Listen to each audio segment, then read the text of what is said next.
Hello, and welcome to another edition of Your Therapist Needs Therapy, the podcast where therapists get to talk about their mental health journeys and talk about how they navigate their own mental wellness while being in the mental health field. I have a very special guest today, someone who's done the podcast game before, has spoken at conferences, has done pretty much all the things you can do in addition to doing therapy. I'm joined today by David Teachout. David, thanks for joining me. Thank you, Jeremy. Happy to be here. So I always start with kind of how'd you get into the profession? What was the draw for mental health? Was it your calling from early on, or was it something you stumbled into accidentally? How'd you get here? Yeah, maybe a deliberate stumble, if that can be described that way. I started off my undergraduate program was through a Bible college because I was going to be a pastor, and that didn't work out because I completely left Christianity around 2001, but was still finding myself, intrigued around religion and didn't quite know what to do with myself. So basically, I just changed majors to psych and ended up kind of double majoring, sort of in theology and psychology, and just loved it. I mean, it was great. And then it was like, okay, well, I like people, still do, and for the most part, and then but I love talking, getting to know people, and hearing people's stories, and figuring out, well, shoot, how do I work, and why did I believe the things that I did, and why don't I now, and what makes other people do the things they do. And so psych just seemed to be the place to go. And so completed that program, and then went on to get a master's in both forensic psychology and mental health counseling. Because I love the law as well. If I had to do it all over again, I'd consider just going straight up lawyer. Yeah, maybe. But I'm not entirely certain I'd be happy with the person I turned into. But it would be interesting. Got that, and I've been in the psych field for almost 20 years now, and worked with everybody from kids in foster care, helping teach social skills, kids who are coming out of abused homes, to adults, couples, elderly in chronic mental health issues, and combined with medical problems. So where they lived in a in-home environment, and then also with people who are in prison. So it's really, there isn't really quite a demographic that I haven't worked with yet, which is, in my mind, great, because I can draw from a lot of different experiences, and at the same token, people are fascinating, even if they are sometimes obnoxious, ridiculous, and foolish. Myself included.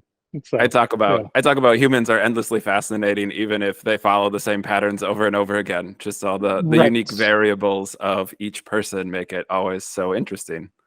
Every time. Yeah.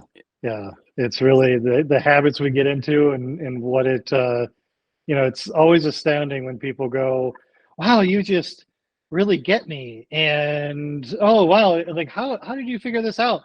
I'm like, well, people are both less and more complicated than they think of themselves. It's really an interesting piece. So yeah, for sure. So did you double major at the Bible college then, or did you leave the Bible? Did you leave the Bible college to finish school?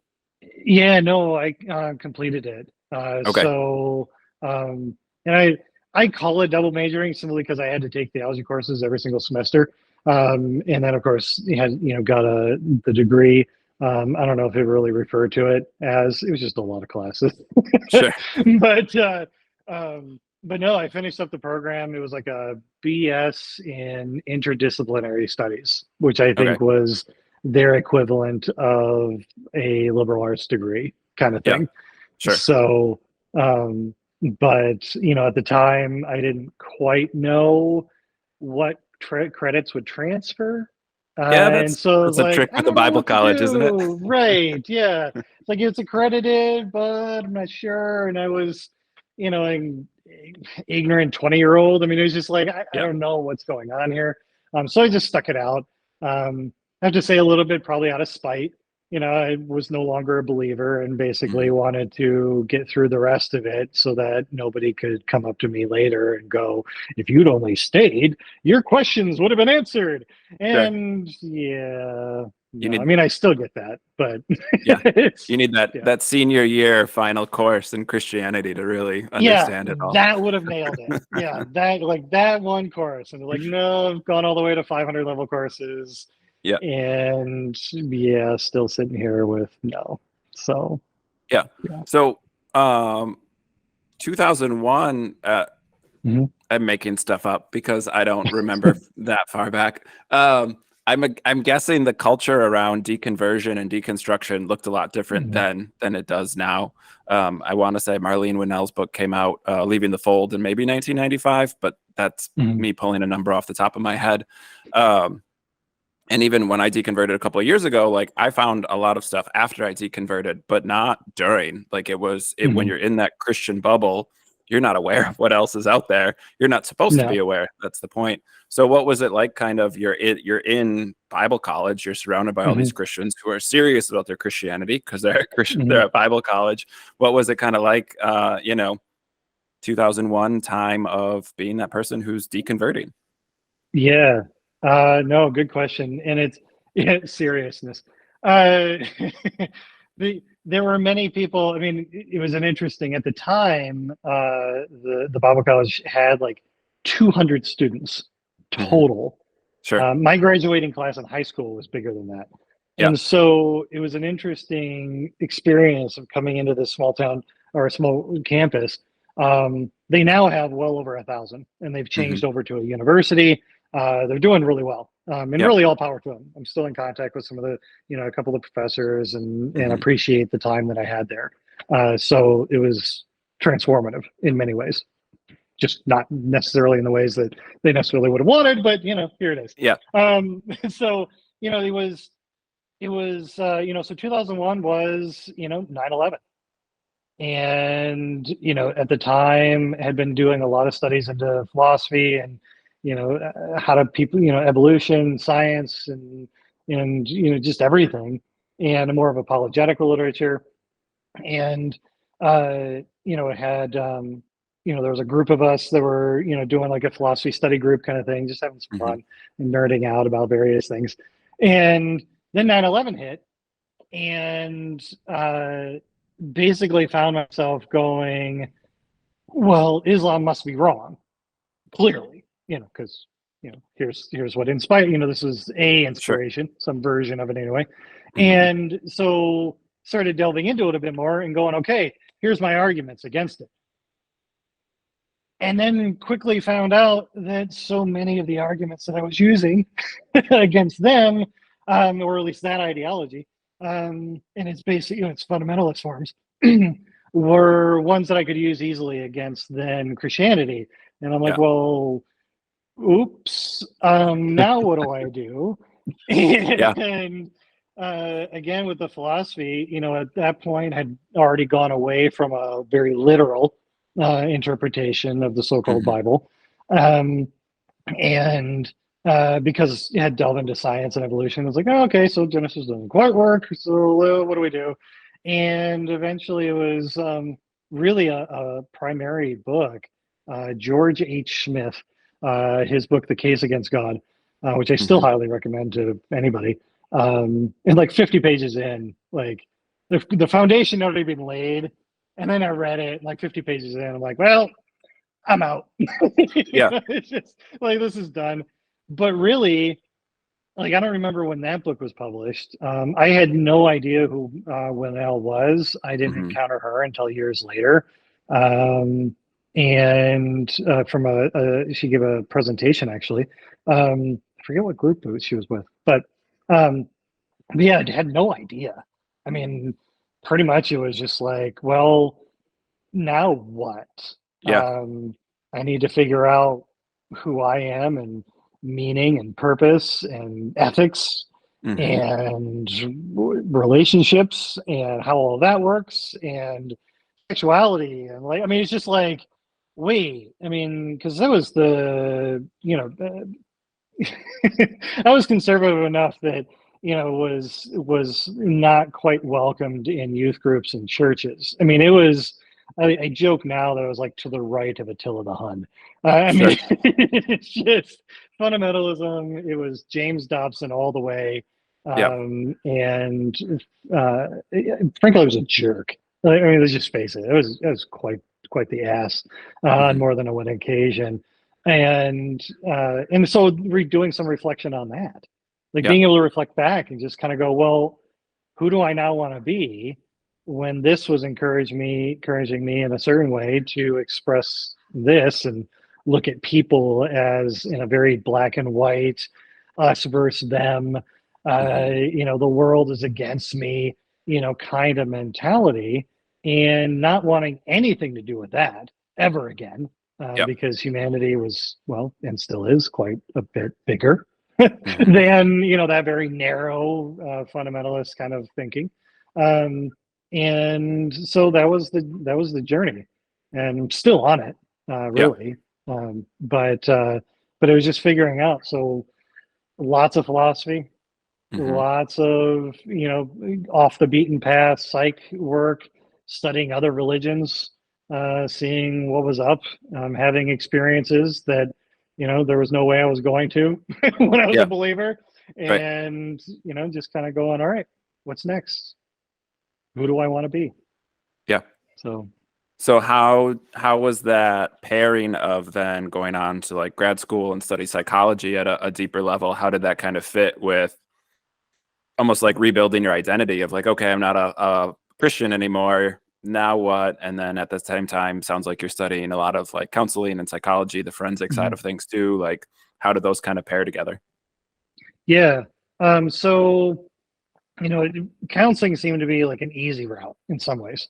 Hmm. It's like, well, this is just an extension of being a pastor, and had already studied like Christian psychology and Christian therapy and like how this works. I'm like, well, okay, I like some of it, but not, some of the more basic stuff. Like, the caricature is often made of, well, a Christian therapist just says all you need is Jesus, and that exists. I Yeah. mean, like the caricature is there for a reason, Yes. but there are a fair number of really decent therapists who just happen to be believers any more than there are, decent carpenters and engineers and scientists, in fact, who also happen to be believers. Right. Cognitive dissonance is, well, normal. So, it just is. So, and it's like, okay, well, what do I want to do? So, encountered, started getting into Daniel Siegel. Owen Flanagan is still somebody that I go back to frequently. Eric Fromm, definitely went down the, Freud psychodynamic rabbit hole for a little bit. Went, this is a little nuts. But, what do I want to do with it? Fromm was definitely one that is still actually influential. Hmm. Um, and so figuring out those things, um, navigating, okay, I don't want to go to a traditional school program, so Argosy University did this like weekend program thing where you could Hmm. go to work full time and then go to this weekend thing like once, I think it was like once a month, and it was like 8-hour days, 3 days, Friday, Saturday, Sunday, once a month. Like, okay, I can do this, like this Hmm. will work, and worked through that, and had some personal difficulties that resulted in kind of taking a break. During that break, went and got a master's in the forensic psych because I'm like, maybe I want to go this route, Sure. and loved it, and still do. Hmm. Some of the things I learned there have really been helpful. And then because I really, really hate leaving things unfinished, I came back and finished it up. The mental health program, Hmm. and as a consequence, did a lot of, jobs here and there working with, again, kids and elderly, did that for a few years. That's one of those things where um, I usually will tell, people who are just getting into the profession that if you want to do boundaries, you really want to work on what is going to push your buttons and so on, to start mixing metaphors a bit.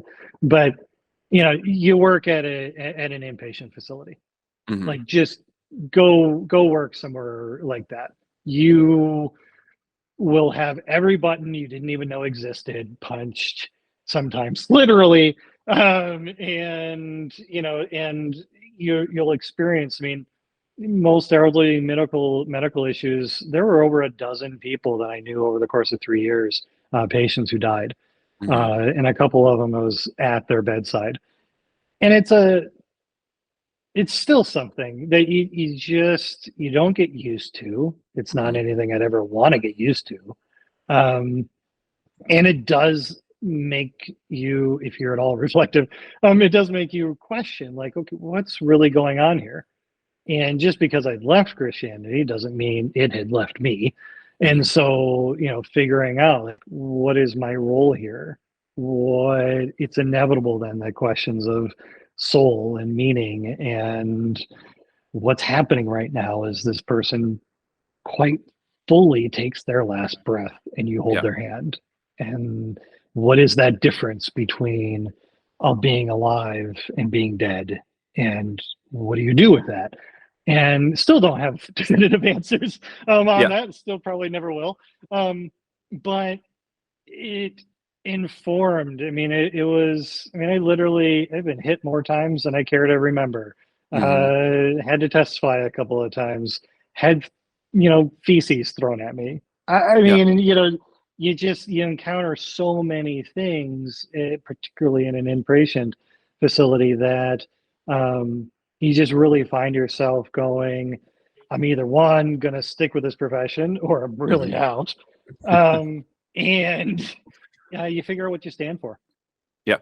You come very quickly to recognize that your perspective, however right you may think of it as, because of Hmm. course we wouldn't hold it if we didn't think it was right, um, is just doesn't matter. Yeah. In many circumstances. I mean, it just, you're dealing with psychosis.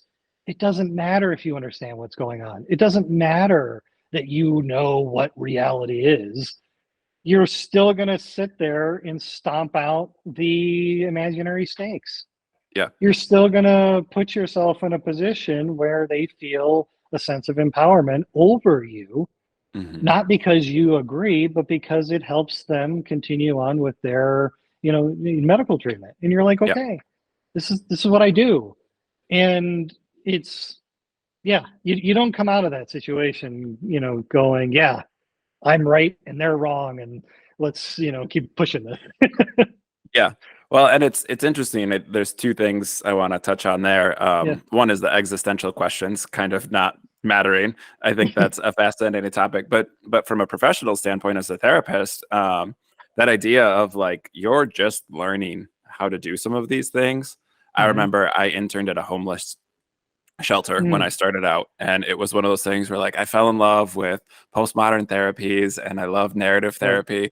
And I'm doing like Hmm. narrative therapy with these people who are homeless. And I'm like, what the fuck am I doing? Like, this No. isn't helping them. Like, this isn't relevant to where they're like, they need a job and they're like Hmm. fighting for their kids' custody. And I'm like, trying to reauthor their story with them. Like, this is not what Right. I want to be doing.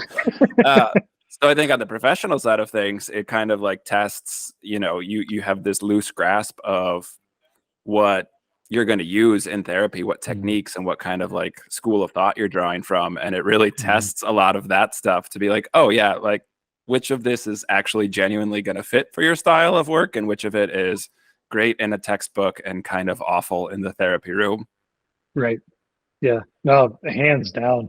And that's, it's always interesting every time, I go through the story of like, how do things work? Like, which is also then part of narrative therapy, is figuring out like one story never encapsulates the whole of Right. an experience. Hmm. That's what's great.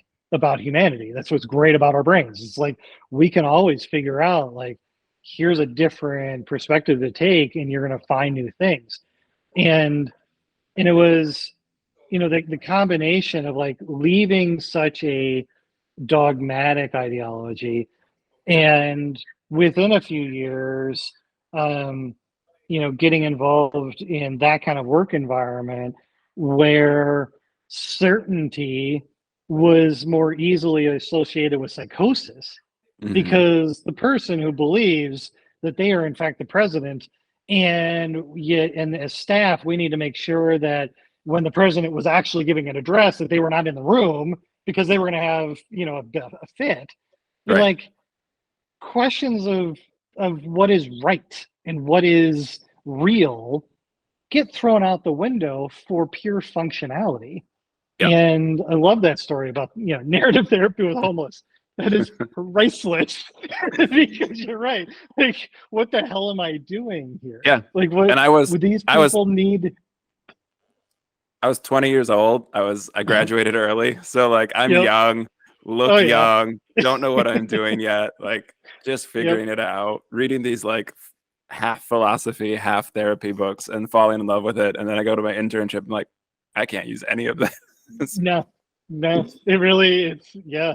Well, and Yeah. that's, it, it's where like everybody, or most, it's like most people get involved, and you have you have your Hollywood-esque versions of therapy, Hmm. and especially in the forensic field. I mean, you have Criminal Minds amongst others, in the TV shows. I Yeah. swear, in one of my classes in that program, somebody actually asked, like, use Criminal Minds as a legitimate way of discussing a matter, and I was so disgusted. It's like, no, we are not going to be gallivanting around the United States in a dual engine Cessna with a bunch of gorgeous people. Like, this is not our job. It's primarily going to be paperwork and boring. Yeah. And professor actually wrote me like, please, I appreciate the comments, but please leave the sarcasm. And I'm like, okay.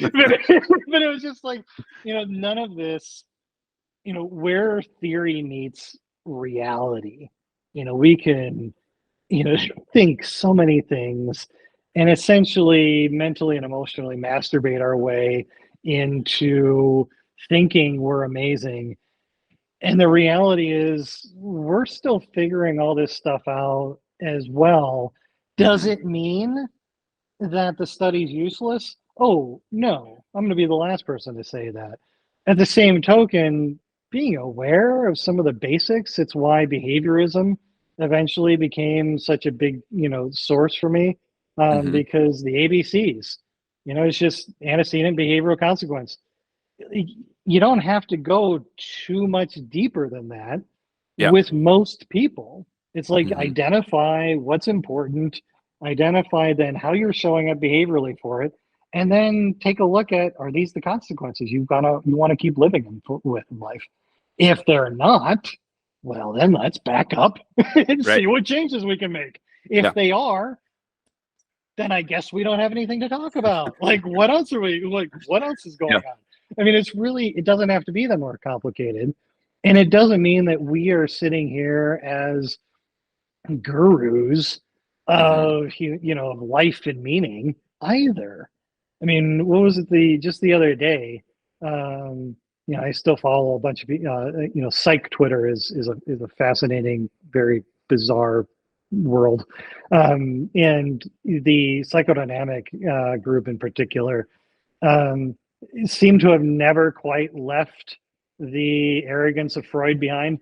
Hmm. And one who otherwise I generally respect, I mentioned something around the lines of like, well, therapists' role, especially in existential psychology, is to, delve into life and meaning and help people understand themselves over long-term, therapy work. And I'm going, is that even therapy?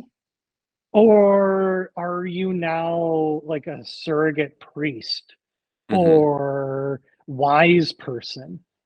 And is that really what we want to step into or try to? Like, Yeah. how it just it It rubs me. I understand it's undoubtedly due to my own background. I get that. Yeah.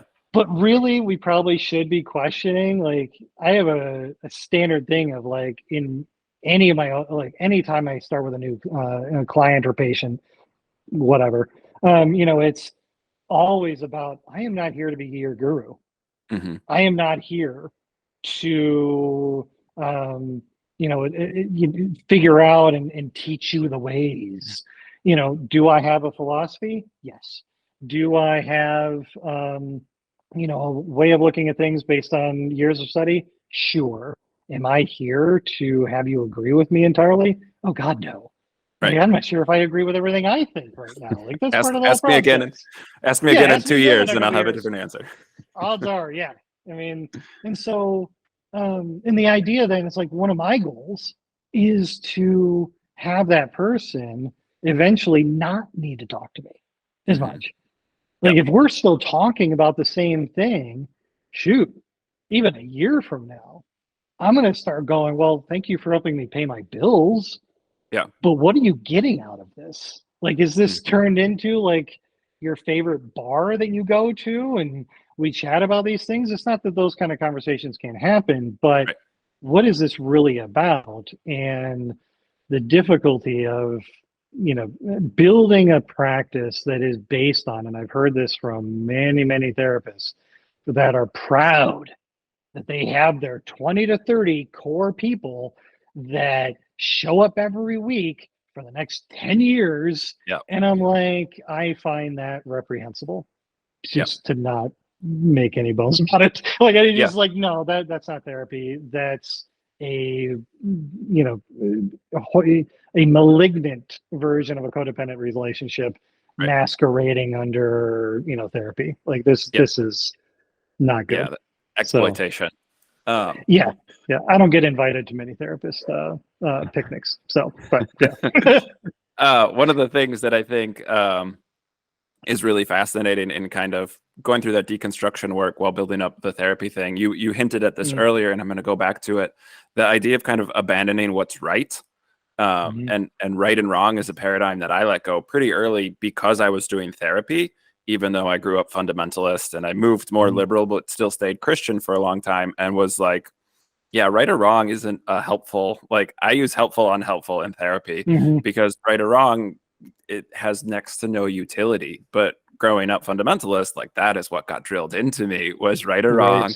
Like, there's a correct answer. There's truth, Mhm, capital T. And I think that's why I mhm, fell in love with all those postmodern therapies, because it was very freeing for me. But that idea of like right or wrong, and I think there's a dogma in psychology as well around what type of therapist are you? What school of thought are you drawing from? Like, eclectic is a bad word, even though most therapists report some are. level of eclecticism. So Yeah. I think it's weird. There's definitely some overlap, I think, in that Venn diagram of right and wrong being a religious idea and also being a therapy idea. Oh, hands down. Well, and I think it's a testament to just how our brains are built by evolution and history. It's just like I like to say that basically our brains are lazy, like Hmm. path of least resistance. If it can get to a goal, and its goals are not necessarily about finding meaning and purpose, its goals are, can we, find consistency long enough to basically, bring about the next generation. That's really it. Like, Yep. there's not a whole lot more to it. We add on to these things, which is astounding and Hmm. beautiful and amazing and terrifying. But at core, like, that's really all our brains want. They want consistency. And if we need to ignore some things and hyper, focus on other things, then that's what it's going to do in order to make sure that a felt sense of, I know what the future holds for the next 5 minutes, 5 hours, 5 weeks, 5 years. Like, as long as I know that, I'm golden. Like, Yep. we're going to keep on going. And so anytime that gets disrupted, well, what's the result? Well, all of a sudden physiological arousal occurs. Like, let's get the things moving. Something's going wrong. We don't know what's going to happen next. what do we then experience that as? Anxiety. Now, that can, happen in any number of ways. Hmm. And it's the being able to step in and recognize that these emotional experiences are not an indication of something terrible or wrong or sinful is Yeah. occurring any more than joy and happiness is a sign of things going right or being good Hmm. is. They're just knee-jerk evaluations that are almost always wrong, at Yeah. least in part, if not entirely. And Hmm. yet, we're going to have them. Nobody's choosing them. Right. And it's not like we're sitting around, going, I think I'm going to have this thought or this emotion next. They just freaking show up. Now, what do we do with them? And yeah, the whole right and wrong as like capital right and wrong. Like, Yeah. it's not, this is not getting rid of morality. It's just going, this is a lot more malleable and uncertain than certainly fundamentalist versions of religion and quite frankly certain elements of secular ideologies also Right. promote. And it's like it's just not that simple. Nothing is, and it's a good thing it isn't, Yeah. because life would be really boring at the very least if it Yeah. were. I'm curious. This is an unplanned question. Not that I plan a lot out, but you talk about the fascination on the law side of things. Do you think that ties it all back to being raised in kind of a fundamentalist environment and having kind of that like probably legalistic sin? Things are sinful. Things are right and wrong. Capital letters. There is that. Do you think that's at all related? Huge. Yeah. No, I mean, if any, what's interesting is as has gone on, I've learned to appreciate certain aspects of having been raised that way because there was a solidity to the fundamentalism that said reality still matters, that you can think any number of things, but it doesn't change in that context God's truth. Yeah. But while the particular object of that, I obviously I don't believe anymore. And haven't for 20 years now. Hmm. While that I don't agree with, the idea that reality doesn't give a shit about what my thoughts and emotions are, that it's bigger, that it doesn't conform to, that I am at best a very into gradations of nuance, a facsimile of what I'm seeing. Hmm. Kant, comes to mind here. I mean, it's just like we try our best to make sense of things, and we never fit everything, and that's okay. And so but it still meant that there was still something we could work with together. There was Hmm. still something that all of us still had to struggle with. And even if we never quite got to what it is entirely, that was part of the struggle, Hmm. was to understand things better. It was one of those, even as a believer, I was like, well, and what kind of led me to leave it was this notion of like, well, if all truth is from God, then any, pursuit of truth should need me back to him, right? Hmm. Right? No, No. but Yeah. there's the principle. I mean, it was just Yeah. like this should still work, and it's still now. I mean, anytime I encounter something where like, well, you have to, this is the school that you must belong to, any kind of dogmatism, any kind of limitation of defining people by a single characteristic, I just sit there and go, been there, done that. It was awful, and I'm not going to go there again. Yeah. So, yeah. Yeah. I think it's interesting. When I worked at a homeless shelter, we had a high number of people who were in high control religious groups, like Mhm. Jehovah's Witness, and seeing how the rigidity of those religious structures helped people Mhm. temporarily. And then I think they became a hindrance as people got healthier. But for a while, I think those high control groups can be helpful I had Mm. undiagnosed ADHD growing up. I know that there's a certain aspect of the black and white thinking related to fundamentalism that my brain like just loved. Like I loved telling people they were wrong. I loved telling people why this verse meant this thing and not what you Mhm. are trying to make. Like there's, and right, you talk about being an asshole sometimes in that Christian world. Like I was too. I liked Yeah. the right or wrong when I could use it. Like when I could Mhm. use my brain power. And that was the thing with ADHD. Like it came with a high level of processing speed for me. So I was reading Mhm. stupid stuff. Like I was not a healthy teenager. I was reading, pastoral dissertations when I was in high school so that I could argue with my high school religion teacher. Like it Uh-huh. wasn't, that was my rebellious phase. We would have So been either really good friends or probably mortal enemies. probably Like, hated each other. Yeah. probably. But I remember Yeah. I was in high school. I went to private school.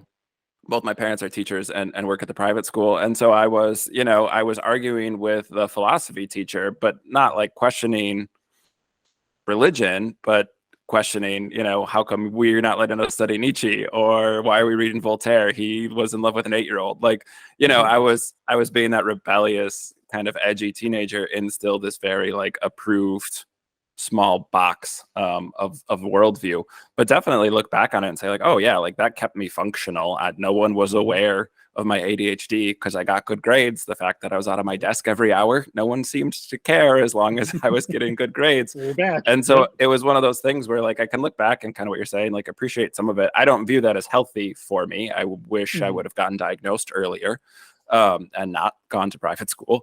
But but it's also one of those aspects of like, yeah, definitely. There's religion didn't create these issues. Religion Mhm. addresses issues that exist in kind of the human psyche, like this in group out group bias that we have. Like religion is an answer, an incorrect Mhm. one, but an answer to that. But it's a bias that exists in all of us. Like that's how our brain Yep. is wired. Religion didn't create that. It just responds to it. Yep. And we're not going to get rid of it. I mean, it's we don't get rid of any of our biases. Mm-hmm. At the core of like cognitive heuristic, basic ways of framing the world. We're not going to change our biology. We're Right. not going to change millions of years of evolutionary history. Like this isn't going to stop. And anybody who, it's both the strength and the weakness of, for instance, cognitive behavioral therapy. It's it systematically tries to point these things out. And essentially, I kind of look at CBT as basically a clinical version of a really nice logic course. It's like it's really what's going on is just Yep. going, listen, black and white thinking is not helpful, as in there is more to life than A is not A. It's just like, it really is just applying logic and philosophy to contemplation. And, but where it goes into a problem is the underlying still assumed premise that our thoughts are synonymous with reality. Mm-hmm. And further, of course, that our thoughts, as I think is still being taught, by many, is that our thoughts then create our emotional experiences. Like actually, neurologically, it's the opposite, but whatever. Yep. And so, it's just false. And so, you get a lot of where the techniques are helpful in one way, but if you're not attacking the underlying assumptions that are themselves some of those basic biases that we have, well, continued to possess due to being Homo sapiens in this Mm-hmm. middle world of physics, it's like, well, unless you're willing to admit, wait a minute, my thoughts are a attempt at making sense of things, then and are not intrinsically me or wholly. I can have all sorts of thoughts and discard them, ignore them, forget them, have Mm-hmm. have them be nothing, in my life. That's okay. There's the freedom of it. But but then again, that goes against that kind of fundamentalist, which I think is more of, actually did a presentation on this for recovering from religion like a year ago, on how fundamentalism is a basic psychological bias. that Hmm. we all struggle with. And the idea that I have found the truth is really enticing, Yep. especially if it allows us to cohere within a group and feel like we belong and Yep. that we have a sense of purpose. And if we adhere to it longer, then we can rise in the ranks of, the group feeling. Then, hey, this is great. And by and large, I just kind of look at it and go, been there, done that. It was awful. Yeah. We don't need to rehash this again. Thank you. So pivoting a little bit, kind of as you're practicing now, you have this experience. One of the things you work with is religious trauma, which is one of my specialties as well. How is the shared experience of like you've been there, done that, it sucked, but also like being able to then meet clients kind of where they're at? How has that been helpful to you? Quite. I mean, being able to, swap verses to, to then be able to take it from the academic to the overly used but still powerful concept of lived experience. Hmm. It's just like to bond over like, yeah, no, this was awful. And there are still nights on occasion that I go, well, crap, if hell exists, this is going to suck. I mean, it's just like, and it's still there and it's likely never going to go away for, Hmm. fully. And the other person then being able to go, you get it. Like, Yeah. this wasn't just an abdication, this was an identity Hmm. struggle and still is.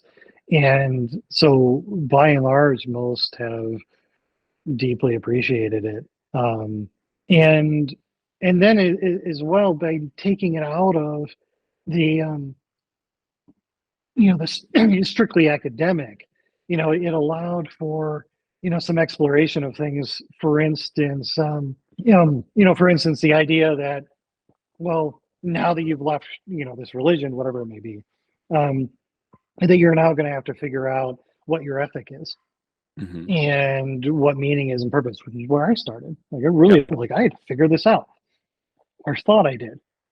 And there's recently, just in the last couple of years, really finally dawned on me that I'd fallen for one of the most amazingly complex gaslighting techniques I've ever encountered.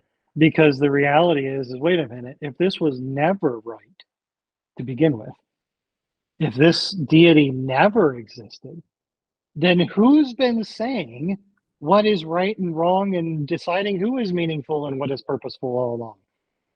Oh, right, me. Yep. I'm the Hmm. one that has been deciding this whole time, which means I don't have to rewrite all of my ethics. I don't have to build from scratch meaning and purpose. I have to look at what was my core desires and what was I trying to pursue while jettisoning some of the, well, obviously false guesswork that I had been handed and thought was true. Yep. But you don't have to start from scratch. And that's what I encounter a lot with people, even in some therapists who also work with, is this whole notion of, well, yeah, no, you have to really start from the basics and go this. And I'm like, you don't, though. I mean, we don't need to buy into the lie that we have been told for so long that truth and purpose and ethics are only found through deity, because it's not true. Hmm. We're the ones that have been creating this stuff forever. Yep. So we don't have to start from scratch. We can start with, well, us. We can start with the shared humanity. We can start with the fact that we're trying to figure out how you and I interrelate. And there's where amazingly you start being able to look back and go, you know what? It wasn't all bad. There were aspects of this, obviously not with all the, the hanger-ons, but there were aspects of it where, especially given the fact that Christianity, like all religions, is not just one thing. Hmm. It's like, I can pick and choose then from some of these other things, maybe even look at, certain, probably more liberal, but still, a bit more off the beaten path, even Christian thinkers, and go, oh, maybe there was a reason why my fundamentalist background told me to stay away from this person, Yep. because for all intents and purposes, they were really preaching humanism. Right. and that wasn't appropriate. So wait a minute, why can't I still get something out of it? I certainly can, without Yep. again necessarily taking on all the the baggage. Yep. Talk about freeing. Talk about being able to look at your own self in the mirror and go, oh, I am not this broken shell Hmm. that where I have to rebuild everything. I am instead the same person I've been at a certain level all along. Yep. And now I just finally clued in that here's some more questions to ask. Yay. Yeah. And you use a phrase I use a lot. Oddly, we've never met before, but some Yeah. overlap here. Our brains are incredibly dumb. I always say, like, we have this vast supercomputer that is more complex than anything else on the planet, and yet it's so lazy. So lazy. I think a lot of that identity work and kind of this idea of rebuilding is around just that our brain wants categories. And so, Mhm. for a lot of people, they go, oh, okay, I don't believe it. That must mean I'm an atheist. And then they kind of land at like, well, that's kind of a void identity. Mhm. Like, identifying as I'm not something else doesn't really tell people what I am. And so I view that work as kind of like figuring out that kind of community. We like that shorthand term of I'm this. Hey, I'm Yep. Jeremy. I'm a therapist. I also, so like, we like that kind of introductory 30-second elevator pitch. And I don't think it's necessary, but I certainly understand the utility around why people search for that and still look for it, because especially when you leave a religious group and that community finds out that you've left, there are like those questions, or there are those conversations around, well, what are you now? So Oh I my think there's gosh. that push for Absolutely. that. Yeah. And it's just labels. It's Hmm. Yeah. Well, and recently it came to the point of going, like, anytime I have somebody approach me in any context and go, I identify as, pretty much the person has told me two things. One, they don't like questioning themselves very much. And two, that they are endeavoring to control how I see them, mhm. which totally makes sense. Like, we're all doing it in varying ways. Like, it's all status. But it's like, but I don't have to accept that. Like, I can acknowledge, oh, this is your attempt at making sense of your life. Awesome sauce. Mhm. Okay. And yet I can sit there as well and go, but I hopefully am going to endeavor to see you as more than just this. Yeah. Sorry if that makes you uncomfortable, but Right. sorry, not sorry. But it's like, but come on, we're Yeah. more than this, and that's okay. And labels are inevitable, Yeah. but they aren't the final word on Right. anything, thankfully. Yeah. Yeah. Well, and I talk about that a lot with clients. I do a lot of adults who have some version of neurodivergence that got Hmm. missed. And so like that idea of like the diagnosis doesn't mean you need to be on meds. Like, you're in your Nope. 30s and you never got a diagnosis, like, you're fine. But Yeah. also, like, it's helpful for you, or I do couples therapy a lot, so it's helpful for your partner to have kind of Hmm. this shorthand to know that some of this stuff is just a brain wiring thing. Like, this is your default. It's not a Yeah. choice. It's not, but that idea of like, right, that shorthand sometimes is helpful in a lot of contexts to be able to say something like, I have ADHD, while understanding that ADHD is 20 different diagnosable things. You only need Yep. 6 of them to get the diagnosis. So the number of Hmm. iterations that could exist for somebody to have ADHD and look totally different than someone else who has ADHD is there. So Hmm. I think that's where we get caught up in it, and that's where it becomes problematic, is thinking depression means the same thing to everyone. Like, no, it Right. absolutely doesn't. But that shorthand idea of I'm an atheist, or I'm a Hmm. secular humanist, or I'm a whatever, like, we like the shorthand. There's some utility, Hmm. but also it's limiting. Right.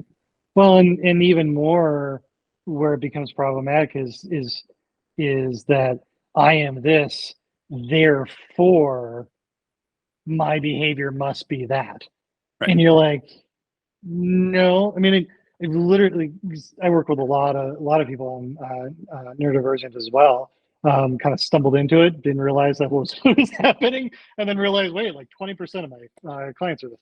And because I do work with a lot of like, how do we systematize understanding our emotional experiences in relationship of any kind? And so more people started like finding, going, oh, okay, this is interesting, and um, going, but and I've seen where the diagnosis that they get usually from somebody else, because I don't deal with insurance, so I don't do much in the way of diagnosis. Yep. Not least because I'm not a real big fan of the medical model. But it's like we don't. I've seen people where once they get it, suddenly behavior changes, and going, wait. You were doing really well working with people and having complex conversations and working on emotional knowledge. Suddenly you get this diagnosis, and 3 months later you're going, no, I need accommodations because I have a real hard time understanding people's emotional states, and I'm like, nothing changed except the identity power of them limiting the behavioral possibility.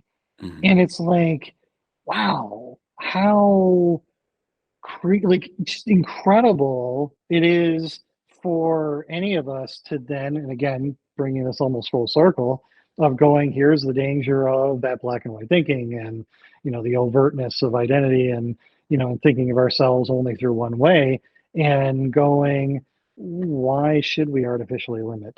And like, they are useful, hands down. They can be very useful as a kind of almost cognitive shorthand to begin a conversation, but it's the beginning of the conversation, not the end.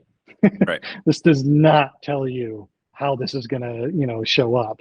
Was somebody referred to, I'm totally taking it, as the DSM, diagnostic is manual for anybody who wasn't aware who's listening. But but I mean, it's like, it's not one, it is not actually a diagnostic, and it is not in fact a manual. Right. It is really a descriptive machine, and that's it. Like it's descriptive, not prescriptive. It's not telling you what's going to happen next, even though that's how people often think of it, and way too many clinicians do as well. But it's just like, well, if I get this is now what's going to happen. No, you literally, it's like bipolar is one of my favorite examples. It's like, I always get them confused, but it's like bipolar 2 is like, all it means is that you had some kind of hypomanic or manic state at some point. You can have one never again for the rest of your life and still have that label. Right. How crazy making is that? Like, just like, how limiting is that, if that's how you're then going to be treating yourself? And I don't, same, I run my own practice, don't have to deal with insurance, which has been very freeing. I like that for a lot of reasons. And as a marriage therapist, everybody just got an adjustment disorder. but it's, for me, I see a lot of people who have trauma, but are coming with a history of personality disorder diagnoses. And like, it's my bugaboo, like, come at me, personality disorder therapist. But like, I think it's an awful diagnosis. Like, trauma is almost always a better explanation. And this idea that you're going to put this label on someone who says like, your identity, your personality needs to be rebuilt. Like, how is that person supposed to leave a session and feel healthier? Like, how are they like, it goes back to the psychodynamic a little bit of like, well, here's years of therapy. Hope you have good insurance, like, and a lot of money. I think it's just awful. Especially when trauma is often not at all that person's fault, not a thing they asked for. And then they're being blamed through that diagnosis. So we could spend a whole another hour complaining about the medical model, and and the DSM too. The history of it was designed for research purposes. It was just supposed to be, this person qualifies for the research study and this person doesn't, so that our sample size is somewhat organized. And it's grown into this like monstrous thing that insurance companies use to decide how much Yep. they're willing to like, it's awful. Yeah. What is legitimate? Recently I got called out, because they, do contract work, and where they work with insurance, and Z codes, Mhm. were considered, well, it's not serious enough Right. for therapy. Wait a minute. Fundamental problems with your primary relationship is not serious enough, but if I Yep. slap anxiety NOS on it, suddenly it is. Yeah. Like, Well, and where did this? this is pulling back the curtain a little bit for the non-therapy people, but like I was taught I went grad school, post grad right away to get my my license in marriage and family therapy. And I was taught, like, you're going to diagnose adjustment disorder. Like that's the couple's diagnosis. You can't use Mm-hmm. a V code. You can't do a Z code. Like, you're not going to get reimbursed. Nope. You have, like, adjust. Just that's what it is. And like any other thing is secondary.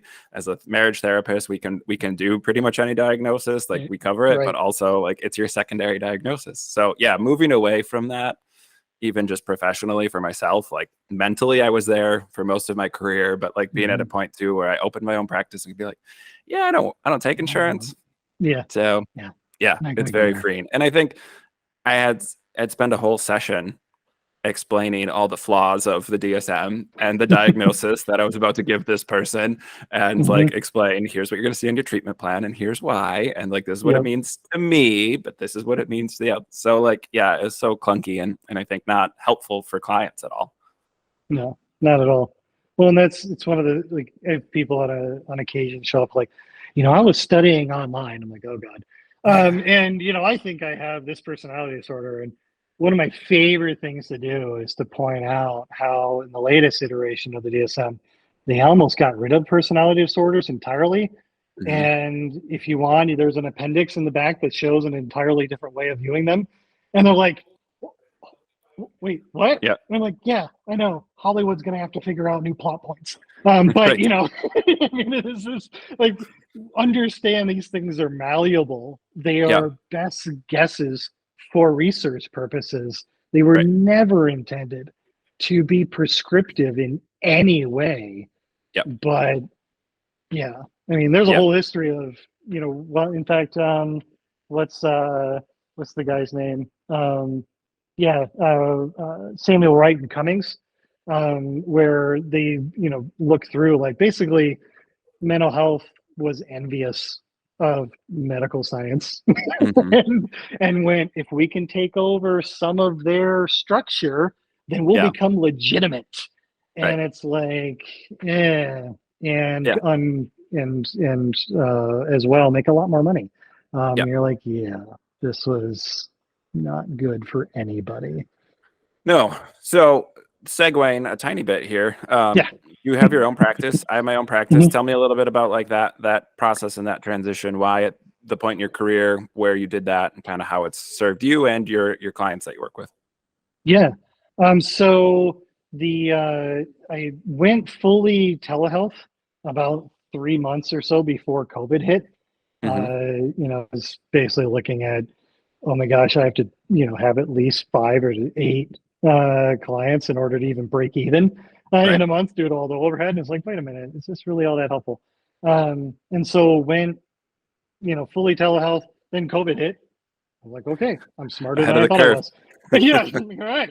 And it's gone through a few iterations since then, as far as like how all of that, the background stuff works. Um, but really, I'm licensed as a therapist in both Washington State and South Dakota, which is where Hmm. I currently live.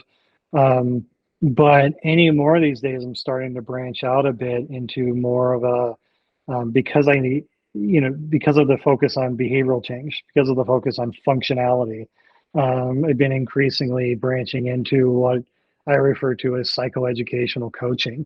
Yeah. It's really like, here is the structure of how things work, given current level of understanding, Right. and how do these work then principle wise, in order to help you, whoever this may be, move forward into a healthier, goal directed, value directed life.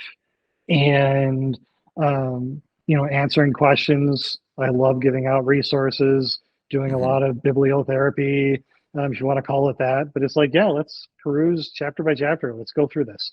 Let's figure Yep. this out. And how does this then apply? Again, always practical, always coming back to how is this actually going to inform you? We are not going to Hmm. be some, ivory tower, intellectualizing. One, because that's my usual way out, and so constantly fighting against it. Yep. But it's just like, how does this actually work in life?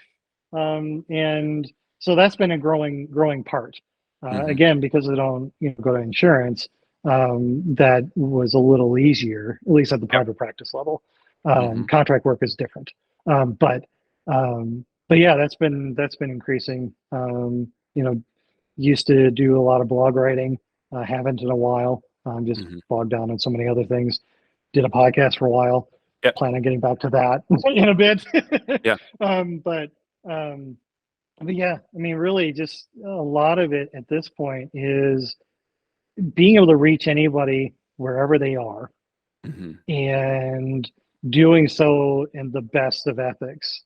I'm still beholden to, well, ACA ethics codes. Right. And how does that, work in practice? And so, it's a determination of, this is serious. You need to be close to and have access to, medical treatment. And me being this far away, whatever that may be, Right. isn't healthiest and most beneficial for you. So then we can work on like helping you contact somebody. And if you have any further questions, obviously we can still discuss that and so on and so forth. But it really is. It's just going, you know what, after 20 years, been there, done that, and how can I serve? Yeah, really. It's like, Yeah. how can I help? So, Yeah. Very cool. yeah. I like to end on kind of some lighter fare. What's a good pop culture? Who's your, maybe you have a couple of them. Who's your go-to? Like, this is a good portrayal in pop culture of a mental health issue. There are Good plenty of bad ones, portrayal. so I made it a There are hard plenty question. of bad ones. I'm like, man. I mean, of course. Why did I go into forensic psych? I mean, Lecter. But Hmm. you know, Clarice was just a man. Um, Did Clear you academic crush as well. But yeah. did you like shoot, what's the, oh, it was on Netflix. They didn't pick it up for a second season, but it was good. It was the Oh, start of, it was brilliant. Absolutely brilliant. what is the title? I'm Uh, drawing a blank on it. it was not Mindhunter. That was the beginning of the FBI, or Yeah, behavioral no, science that unit. Mindhunter. Um, That's what I was talking about. What are you oh, talking oh about? yeah. Oh, I was talking about the precursor to Hannibal, when Sure. the initial guy found him, and it was their whole like back and forth craziness, where Yeah. Lecter was played by Mads Mikkelsen, which I know is sacrilege, but in many ways was better. Yeah. So, but no, that was brilliant. Yeah, Mindhunter was excellent. Um, Gabriel Byrne in treatment. Hmm. I actually found often, at least in the first season. Second season started to be like, okay, now Yeah, you're didn't he end going up for drama. sleeping with a client? The classic Yes, bad boundaries Hollywood example. classic. Yeah. Yeah. I think that's Although when I quit watching it. from what I gather, though, it's like, well, I mean, we have to have these ethics courses, CEs, like every couple of years, Yeah. and they still come back to, don't sleep with your clients, and Yeah. you're like, why do we keep having to say this? Because it keeps happening. Because it keeps happening. Yeah. You're like, okay, um, but yeah, no, Gabriel Byrne was great in that, and there was one other. Oh, I forget now. There've been, pieces here and there. It's Hmm. interesting at times. Once they got away from, I mean, What About Bob is still one of my favorite movies of all time Sure. when it comes to psych. Yeah. Not least because Bill Murray is comedic genius, and will be for all time. Yeah. So say hi. You're Um, my second guest to highlight What About Bob as there you go. influential movie. It's amazing. Um, but I mean, even the therapist from Wednesday, the Hmm. recent show, it was like there were aspects of how they portrayed her that we're like, that was actually well done.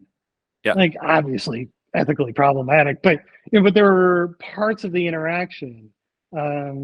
It seems to be that the further they get away from the caricature, the more that it just seems to to really, like, well, frankly, it's just better writing anyway. So Yeah. okay, yeah, but yeah, there's anytime there's a therapist that shows up in a show. I mean, okay, I have to give a shout out then to the show Lucifer. Hmm.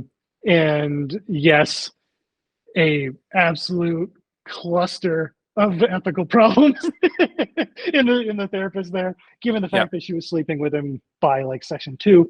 Right. But but but there were a lot of interactions though, even going forward, that really, like, okay, that was nicely done.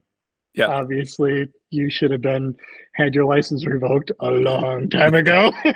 Right. Yeah. It's But not yeah, good drama if you don't have that ethical no, dilemma in there. no, yeah. I mean, when eventually she's sleeping with another angel and having the baby, and I mean, it's just like, it's just kind of crazy. Yeah. But that was even one though that was also amazing because, at one point, I love the show because, like, really, if you're going to turn Christian mythology into a soap opera, it's primed for Hmm. that.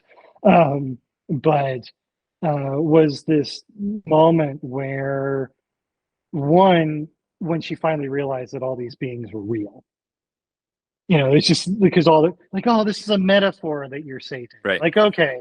And then when she finally sees his face, when, in that whole self-discovery piece, and then when when the therapist eventually meets the mother of all creation, as God's sister, kind of thing, and you're like, there's a moment where that whole thing of, like, all of my academics, all of my books and techniques just flew out the window, Hmm. and I can deeply appreciate that, even though obviously I don't think any of that stuff exists. Right. But as a stand-in in the original kind of metaphor idea, it's pretty darn still powerful to be able to Yeah. sit there and go, yeah, you know what? Sometimes you just need to get rid of it all and go, wow, life is crazy. Yeah. And that's awesome. Yeah. It's just fun. Yeah, Yeah. for sure. Well, that's, I think, a good bow on this episode. Life is crazy and sometimes it's awesome. It's Um, I perfect. think that's a Yeah. good summary. David, if Yeah. people are interested in tracking down some of the old blogs and Mhm. podcasts or the work you're Yeah. doing now, or want to get in contact to work with you, where do they find you? What are you doing nowadays? Yeah, my primary site is lifeweavings.com. My podcast name was Humanity's Values. It's still on pretty much any hosting platform. No, You can find me on Twitter at Lifeweavings as well, and on Facebook. I have a business page, same name. sure. You can find me pretty much anywhere. Heck, And I'll for that matter, if you Google me, it's me in like yeah, 5 of the top 10. I'll So, I'll shout out your website as yeah. another therapist who recommends it to clients, because you put a lot of great resources up there, just totally free, accessible to people. Mhm. I think just recently I shared with someone for finding meaning making. Mm. You have some great resources up there for that. So yeah, I Yeah. will, as a fellow therapist, give a thumbs up for your website, even if someone's Thank not you. working with you. Like, there's just a lot of great info on it, and I think it's awesome for therapists to share things like that for free and just be like, hey, use this. Yeah. It's good for you. It's useful. It's good. Yeah, absolutely. Absolutely. Yeah. Very cool. And I'm the host. I'm Jeremy. You can find all my stuff at wellnesswithjared.com, all my socials and other media projects. I have ADHD, so I do a little bit of everything for as long as it holds my attention. David, this was awesome. Thank you so much for joining me. Yeah. Thank you. This is great. Yeah, very cool. All right. Thank you to all the listeners out there, and we'll be back next week with another episode. Take care, everybody.